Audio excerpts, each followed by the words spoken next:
olunaku olwaleero Idi ebadde etya nga gwe omuyimbi tukimanyi olina tight schedule naye Allah atagera kibi gwe ye yakuwa ennyimba ogenda oyimbira abantu yogerako eri TV z'eggwanga okulina nkati kalakata. Nsanyuse nnyo okubawuliza n'okubalaba, nsanyuse nnyo n'okukkiriza invitation yange ne mujja tulire wamu olunaku lwa Idi olunaku luno luba lukulu nnyo. Iffe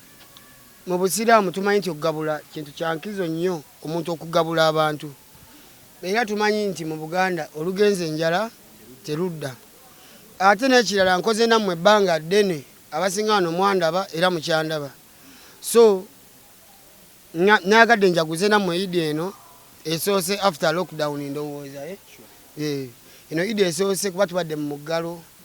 nga bakyalibo tobalaba n'ogamba naye bakyali bange bajje tulireko wamu ekyemisana kwanza yadde nabo balina tight schedule era mwebale nnyo ku Fisa Academy ne mujja tujagulize wamu olunaku lwa Idi, lunaku lukulu nnyo. Tetulina nabbi gwe twasomako nga nabbi oyo ekyamuwangaza mu nsi kwali kugabula, ng'ekyamukuuma ebbanga eddene ng'ali mu nsi kugabula. Buli Allah lwe yamunonanga yasanganga agabudde ng'ateeseteese n'agamba ono nja kukomawo. N'akomawo omulundi omulala era n'asanga ng'agabudde n'agamba nja kudda. So tweyigiriza okugabula kintu kirungi nnyo, tekyetaaga kuba mugagga. Abantu bali akatono akaba kaliwo era mwebale baganda bange kujja, nsanyuse nnyo nti mwenna mbalabawo. Alinayo ekibuuzo omukulu atubadde ensonga, alinayo ekibuuzo wanika omukono ogabula ne ku birthday okwaliwa nga ogabudde bajeti eno olina wotuulaawo ne musonda nga famire oba mikwano gye ne bakusondera? Bajeti ogitetenkanya lwa nsonga kati yo tuli ku Idi endala ejja kujja nga wayisewo emyezi nga giijo, newe ogamba nti otandike kulunda mbuzi leero mu myezi nga giijo oba ogirya. So tebeetaga nnyo okukola bajeti wabula otetenkanya ekitono ekiriwo ne muli ekyo. abamawulire ekibuuzo omutima guno omugabi babuuza ababani kino ogujjawa ku bujjajjaffe. Ejjajjaffe yali agabula nnyo ekigungu awo Naalongo, ng'emmere teggwa mu kibbo, twalyanga lumonde paka ekiro yamaani. Jojo mpaka ojuyise wange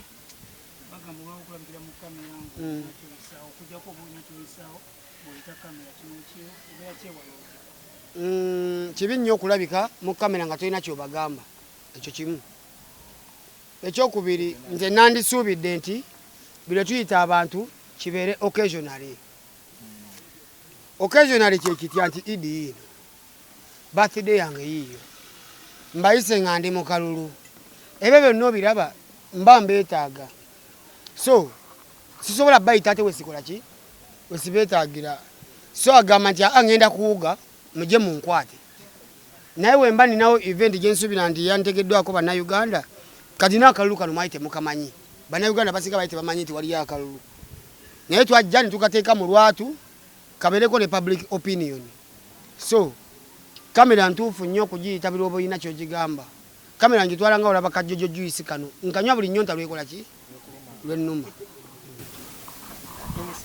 Abantu bakulumanye wano okulya naawe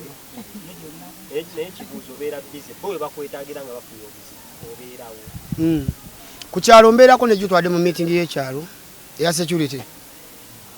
Baneiba bange abo bola batukoordinatinga bulungi nnyo, basajja bazito, basajja bamaanyi, naye baakomodatinga embeera zange nga bwendi nange nembeera mu bo era nga mutuuze munnaabwe. osiibye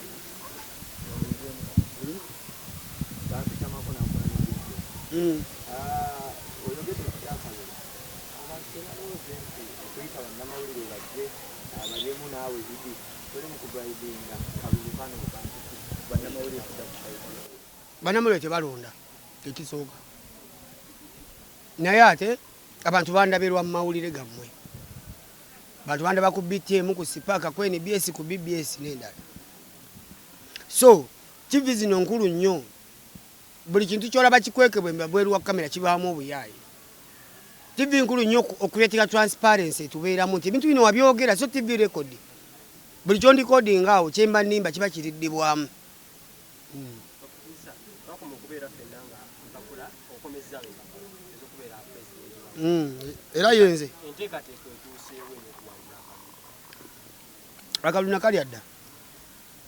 mwalonda biri bijaba bya formality naye nga akalulu twakalya namwe badde balaba mulaba nti abantu bonna bali ku saidi yaffe era mulaba nti bunaba bukulupi ate obutajja kukola ki kubaayo buno bukulembeze bwaffe abayimbi obukulembeze bw'abayimbi butegeeza fugamu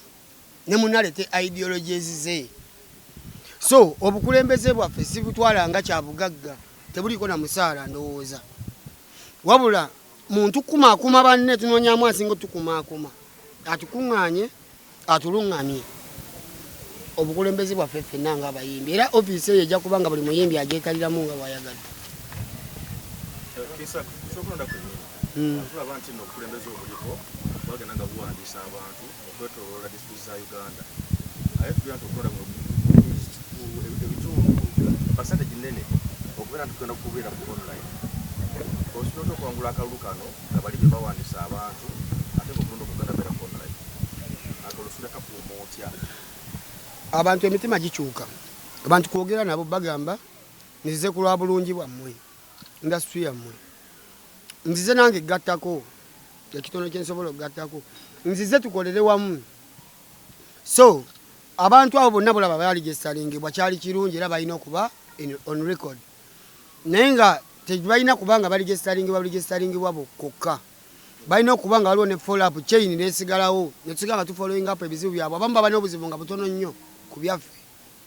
naye abantu abo babaligestaringa ne batabayamba nebabaleka mu bbanga nga bwe babasanga era abasinga bankubira nga bambuulira obuzibu bwe balimu so nze nkuliyetingawo obukulembeze obugatta bonna omuntu asabe gwagala kolabo omuntu asabe gwagala show fena tubeere nga abayimbi tuli muki musaka emu waliwo statement ezafuluma zikolebwa abakulu baffe kutegera nagamba kingisa tafaanana kuba mukulembeze yavayo ku TV na confessing nga bwanyi njaga ebintu bino wabiwulirako era wabiwulirako byakulisa bitya nga kutingisayo nabiwulira naye kati nga omanyawo bakulu baffe balegenti tibo twabateekadda mu kitiibwa ky'abaamala kale tuli mu kuletingira kkubo ly'abaana bato abakola ki abajja so essira nditeeka nnyo ku baana bato abajja sagala baneevume mu bukulembeze bwabwe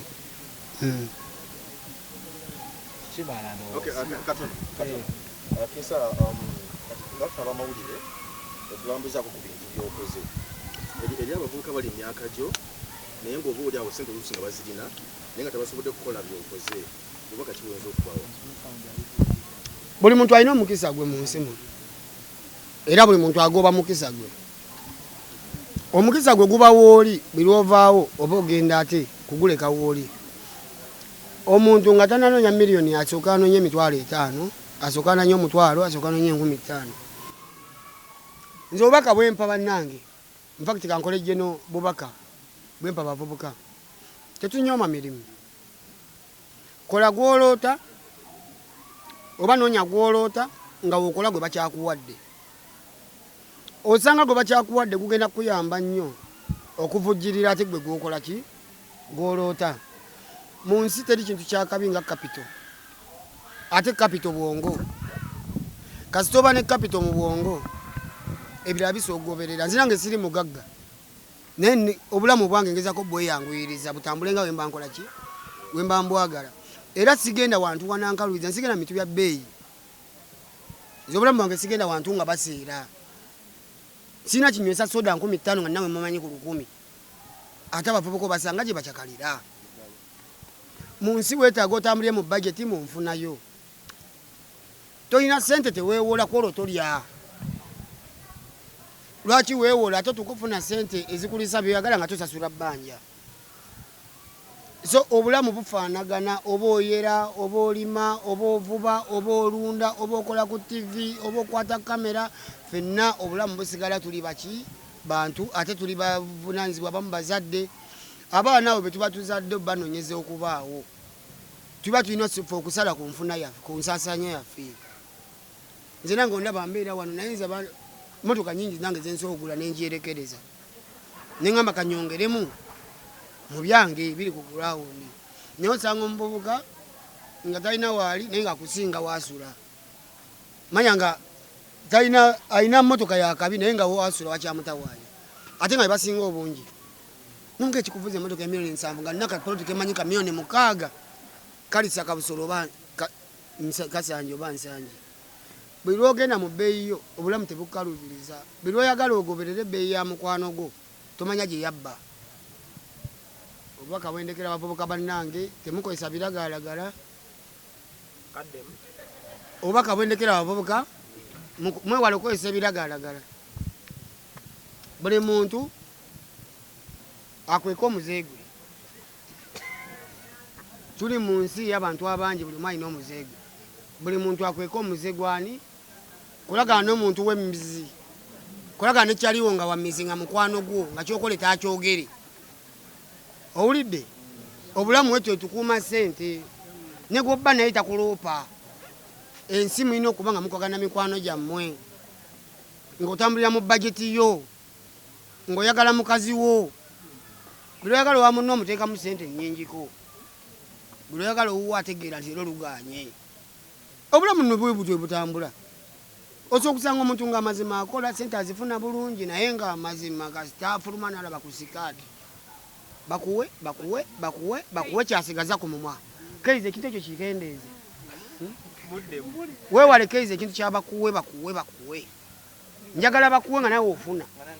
weebale nnyo webalya ddala mbagala nnyo baganda bange tusisinkane ku lunaku ki olw'amazaalibwa tusisinkane ku lunaku lw'okulayira tusisinkane ku lunaku lwa Christmas naye mba njagulizaako ennaku ezo enkulu zonna fe wano tubeera tujaguliza